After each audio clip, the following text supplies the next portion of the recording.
Live from London, this is BBC News.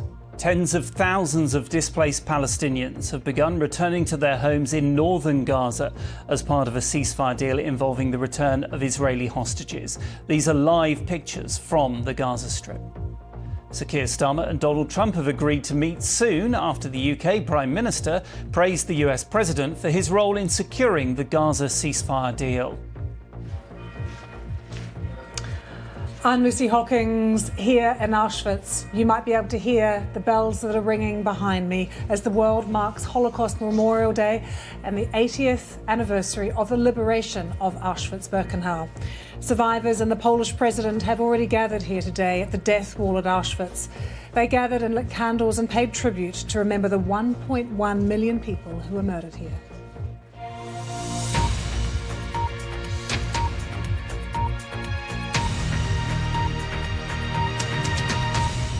Hello, I'm Nicky Schiller. Welcome to the programme. We begin in the Middle East, where thousands of displaced Palestinians are returning to northern Gaza. These are the live pictures from Gaza, where we have seen, as you can see, long lines of people streaming along the coast road, many carrying their possessions on their backs, some on donkeys. Residents were allowed to start returning on foot 6 hours ago, and since then we have seen this continuous stream of people, many using the Rashid Road. This is the sea road that you can see.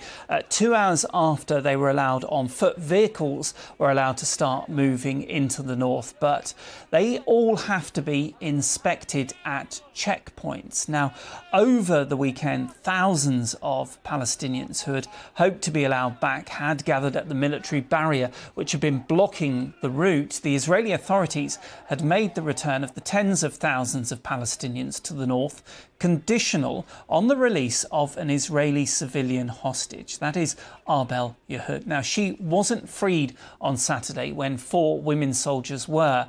Hamas says it will now release her and 2 other hostages on Thursday, followed by 3 more on Saturday. In other developments, Egypt has rejected any attempt to relocate Palestinians from Gaza after US President Donald Trump said he'd like to see more than 1 million of Gaza's residents taken in by other Arab nations. He told reporters that the Strip was literally a demolition site and suggested it be, quote, cleaned out. Well, our correspondent John Donnison is in Jerusalem and gave me the latest on those thousands of people returning to their homes in Gaza. We're not talking about thousands of people, we're talking about tens of thousands, if not hundreds of thousands of people on the move. It's estimated there are some more than 500,000 Palestinians in southern Gaza who have been displaced from the north and are going to try and go home. But you're right to suggest that many of them won't have a home to go to. The United Nations says some 60% of all buildings in the Gaza Strip have been destroyed or damaged. Nevertheless, people want to get back to the rubble of their homes and make some attempt to rebuild. John, yeah, I'm seeing also on one of the feeds of pictures queues of cars waiting. Just explain the difference between those who are allowed on foot and if they do have a vehicle. Yeah, so from 7 o'clock local time this morning, Palestinians were allowed to start moving on foot. So they all started going up the coastal road, which runs all the way along the coast through Gaza. And it's quite a long walk, actually. I mean, certainly if they're going to the very far north of Gaza, you're going to be talking more than 10 kilometres. They were going on foot, carrying whatever they could, the sick, the young. 2 hours later, they opened the main Salah al-Din road, which goes right up the middle of the Gaza Strip. That was open to cars, trucks, any sort of vehicle, but all those vehicles have to be inspected by the Israeli military. And my experience of Israeli checkpoints, I mean, that could be a very, very long wait for people. And John, just explain why there was the hold-up, because we had expected this to happen at the weekend. Yes, under the original ceasefire plan, it was meant to happen at the weekend, but then we had some wrangling over which hostages should have been released on Saturday. So the Israelis had said that they wanted a civilian hostage, a woman who's now 29, she was 28 when she was captured, Arbel Yehud, and she has now been put on the list of those who are going to be freed later in the week, because at the weekend we only had those 4 Israeli soldiers coming out. So she's going to come out on Thursday now with 2 other Israeli hostages, and then on Saturday 3 further hostages will be released in exchange for scores of Palestinian prisoners. And on the ceasefire deal, we are in phase 1. How many people in this first phase are we expected to be released? And indeed, how many of those Palestinian prisoners that are held in Israeli jails will be released in return? Well, on the Israeli side, it's 33 Israeli hostages in total in the first 6-week phase. 7 have already come out so far, so that's 26 more over the next 5 weeks. On the Palestinian side, we've had about 300 prisoners released from Israeli jails so far, and there's a further 1,600 Palestinian prisoners to come in the next 5 weeks. And I expect every weekend there's going to be wrangling over the names on the list, who should come out, whether it's hostages who are alive or dead, the seniority, the seriousness of some of the offences those Palestinian prisoners have been convicted for. So it is going to be a complex process. The negotiations will go on, and we've still got to start the negotiations for the second phase of the ceasefire arrangement, and that is the moment when we should, if things go to plan, get an end to the war. It's not over yet. We've got to pause. The second phase of the negotiations could be much more complex. John Donnison reporting from Jerusalem, and these are the live pictures. We were talking about how vehicles have to be checked before they are allowed in. There you can see the queues of the vehicles trying to get in, but thousands of people are on foot already, and they have been walking along that coast road for the last 6 hours or so. We've been speaking to some of them. Khalil is currently in central Gaza and waiting to get to Gaza City. He said that he would run to the north like I was in a race if I didn't have my pregnant wife around me. He's been describing what he called the scenes of joy there, but he says people are expecting to find only destruction. And he says, we hope that this war will end and we will rebuild everything that is destroyed. You can see people there hugging as they make their way. Now, you'll remember at the beginning of the conflict, our Gaza correspondent, Rushdie Abu-Alouf, was reporting from Gaza. Well, he is currently in Cairo and told me how he feels watching people returning to North Gaza. Well, mixed feeling. Very emotional day for me and my family. Very relieved that my father and my rest of the family will be starting their journey back to Gaza City. Well, most of their homes were destroyed, but it's a big day for all Palestinians. We are talking about more than 1 million people are in the move. Not sure if all of them will be managed to cross today, because, you know, it's a long walk and it is going to take a very long time to walk this road. It's a dusty road, semi-destroyed road. They made some progress in paving out some of the rebels yesterday, the Qataris and the Egyptians and the Americans who are in the ground to facilitate the return back for the people.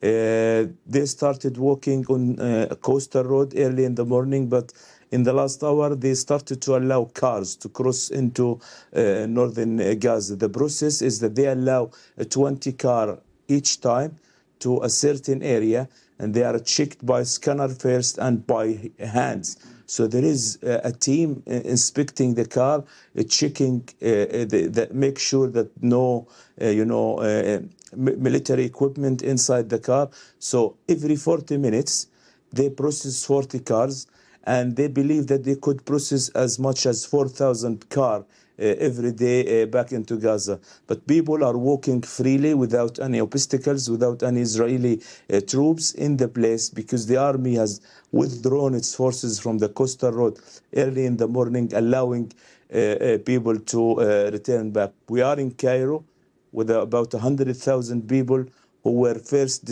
forced to displace from their homes and then left to Cairo or other country for the safety of their people. All of them are waiting for any time Egypt would open the Rafah crossing and allow people back into Gaza. You said it's an emotional moment for you and, of course, will be for the Palestinians who are moving today, because, of course, we have to remember that they will have been moved a number of times since the conflict began. Yes, and they are facing the reality now. Well, the joy in the very early morning is mixed and overshadowed with the reality that they now need 150,000 tent as an urgent matter. The Hamas-run local authority just issued a statement saying that they need 150,000 tent. And this can all reflect how much destruction are in Gaza City. The images and videos we are getting from there is completely, unfortunate for the people who are returning back. I was following two families who have been waiting for 2 days in that checkpoint. One of them is a barber, and he made it to Gaza City. He just sent me a text message saying that the shop, his salon, was looted first and then bombed, and his house was completely burned. And so he was waiting for long hours in the queue. And then when he gets to his place, he couldn't find his house and his income, his source of income, his job. So very sad for him. He was very happy when I was talking to him in the last couple of days that finally he will be back to his neighborhood. But very quickly he realized that the fact in the ground is completely different. That's our Gaza correspondent Rushdie Abaloof reporting from Cairo. Just getting a line of breaking news from the AFP news agency. They are quoting a Gaza security official saying that more than 200,000 displaced people returned to North Gaza on foot in 2 hours after the crossing opened. So that crossing has now been open for just over 6 hours, but 200,000 crossed in 2 hours. That according to a Gaza security official talking to the AFP news agency. We have a live page up and running on the BBC News website and app with the very latest around the world and across the UK. This is BBC News.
Hello everyone. 80 years ago today, on the 27th of January 1945, Allied troops came to where I am standing and discovered the horrors of the Auschwitz-Birkenau concentration and extermination camp.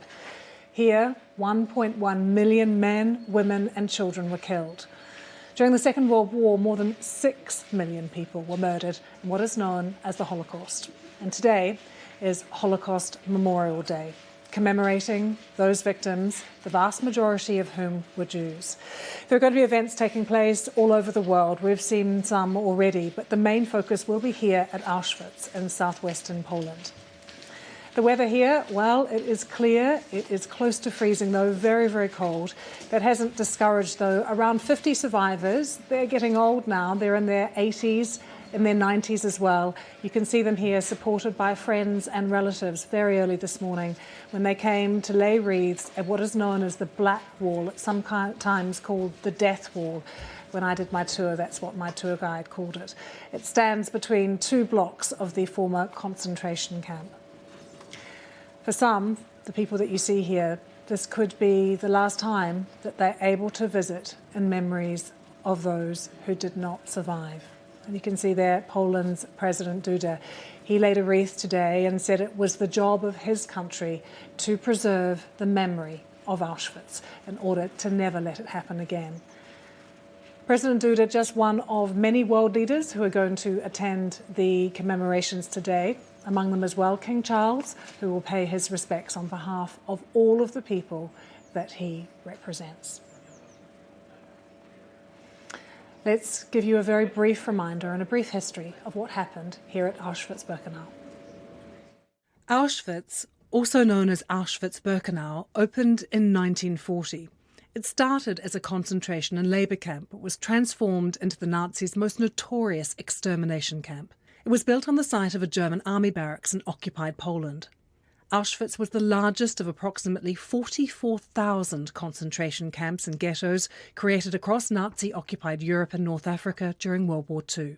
The Nazis, under the orders of Adolf Hitler, deported Jews from all over Europe to Auschwitz. They were rounded up and spent days travelling in cattle carts. Roma, communists, homosexuals and Soviet prisoners of war too. Many died on the way. When they arrived at the camp, families were split up. Men, women, mothers and fathers were separated from their children. The elderly and the youngest were murdered on arrival. Those deemed fit enough were put to work, stripped of everything: their own clothes, glasses, shoes, jewellery. Their heads were shaved. The guards removed any kind of personal identity and human dignity. Approximately 1.1 million people were murdered at Auschwitz. They would die from disease, starvation, executions, beatings, or being sent to the gas chambers. Nearly 1 million were Jews. Why?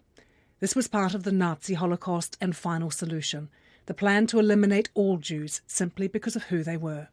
On the 27th of January 1945, the Soviet army began entering Auschwitz and liberated some 7,000 prisoners, most of whom were ill or dying. It was then that the true horror was unveiled. It's commemorated as International Holocaust Remembrance Day worldwide. World leaders are arriving here in Auschwitz, among them Ukrainian President Zelensky, Volodymyr Zelensky, who we can show you some pictures of now. He has been in Kyiv today at a commemoration service and now here in Auschwitz, saying that the world must prevent evil from winning. A reminder, though, Vladimir Putin did attend the 60th anniversary. He is not welcome here now. There'll be no Russian presence because of the full-scale war launched against Ukraine 3 years ago, even though the camp, when we think about the 80th anniversary, was liberated by the Russian-dominated 60th Army of the First Ukrainian Front. So let's talk about that with Jeremy Hicks, who is Professor at Queen Mary University and also the author of the first film of the Holocaust. Very good to have you with us, Jeremy. This video that a lot of people will remember, because when you think about what happened at Auschwitz, it is so valuable, the pictures and the video shot by the Red Army. Can you give us some context as to how it was filmed? Yeah, thanks. Well, the Soviets had been filming Nazi atrocities, the violence inflicted against their own people, particularly in occupied Ukraine, occupied Belarus, and the small parts of Russia that were occupied. And they've been filming that since 1941, and that included filming the aftermath of the Holocaust in places like Kharkiv in Kiev, in Ukraine. So they've been filming this to create a kind of propaganda narrative of vengeance, but also to create a record of Nazi crimes for a possible future war crimes tribunal that all belligerents thought could happen at the end. So when they came to Auschwitz at the beginning of 1945, they also filmed this. But they weren't entirely sure what to make of it. It was hard for them to get their heads around precisely what had happened. And they filmed things such as they filmed the extent of the Jewish victimhood. For example, they filmed piles of ritual Jewish prayer shawls, talis, but they didn't put that out in the final film. And they dithered around with this film for many months and only released it shortly after victory in May 1945. But Jeremy, did they stage some of the filming as well? Yes, There's some that's right. outtakes I know that show some people even cheering. Yes, that's right. So, I mean, it's of course all documentary film has an element of staging, and in that period in particular, that was the case. But they filmed more than they ended up using, and they filmed a scene of the inmates where they got the inmates to sort of cheer as the Red Army arrived, and even they realized that was ridiculous and beyond the pale. Some of the staging, though, you could say was done for understandable and justifiable reasons. They wanted to film what life was like inside the barracks in Auschwitz, but they hadn't. The frontline cameraman didn't have lighting apparatuses, any kind of lighting, and obviously in the kind of film conditions of the time, you needed light to film inside, and so they had to sort of basically order that before they could film inside the barracks. Jeremy, can I ask you, Vladimir Putin is not here today. There'll be no Russian presence here today. What is the narrative around the Holocaust now in Russia? So yes, Vladimir Putin he's in Leningrad, in what was Leningrad during the war, but St. Petersburg today. And he made a statement where he lists he talks about the Holocaust, but he has a sort of a list of the victims of the Holocaust are Jews, Russians, and Gypsies, Roma Sinti, and so the Soviets in 1945 they didn't really like to recognize the extent of the Nazi anti-Semitism and the targeting of Jews. They downplayed that enormously. But now they accept that. But then they put Russians just after that. So they try to emphasize anti-Semitism and Russophobia. As people will know, the Russians have exploited the memory of World War II and the Holocaust to justify their invasion of Ukraine, because they're defending, in their own terms, they're defending the Russian-speaking, or as they think of it, as Russian population of eastern Ukraine. And so, yeah. Jeremy, we need to leave it there. Thank you so much for joining us. Good to have you with us. Mary Fulbrook is still with us, Professor of German History. Mary, not sure if you were able to hear what Jeremy was saying, but I think one of the things that is so staggering for people when they come here is that you are told that there are actually 44,000 concentration camps and ghettos throughout Europe, and the focus for most people is often this place where we are standing now at Auschwitz-Birkenau. Why is that? Well, this is the epitome, the epicenter of evil. This is the most concentrated node and nexus of evil because it had everything. It was an extermination center with the dedicated gas chambers and crematoria in Birkenau and the gas chamber here in Auschwitz I, right behind me. It also had a network of sub-camps, labour camps. People were chosen, they were selected, that famous word on the ramp by Josef Mengele and others, selected to go either one side straight to the gas chambers or the other side to slave labour. And so it fulfilled a multiplicity of functions. And because people were deported to here from across the whole of Europe, many, many different nationalities came together here. And because there were so many sub-camps, labour camps, there were a remarkably high number of terribly small, but compared to other extermination centres, a relatively high number of survivors. If you think of the dedicated killing centres, Belzec, Sobibor, Treblinka, Chelmno, they had very, very few survivors, only a tiny handful from Chelmno, a couple from Belzec, a few dozen from Treblinka and Sobibor, whereas this had a lot more survivors from the multiplicity of sub-camps, labour camps, other camps around. And so Auschwitz has become internationally known because there are survivor testimonies in so many different languages in the post-war period. So it is really important as this symbolic concentration of all the things the Nazis were doing. But the danger, if we focus solely on Auschwitz, important as it is that we lose sight of that much wider spread, as you've mentioned, of the innumerable labour camps, small ghettos, larger ghettos, other concentration camps across Europe. More dense in some areas than in other areas. There are far more of them in certain parts of Europe than other parts of Europe. But we have to understand that wider system if we're going to understand how people got to here.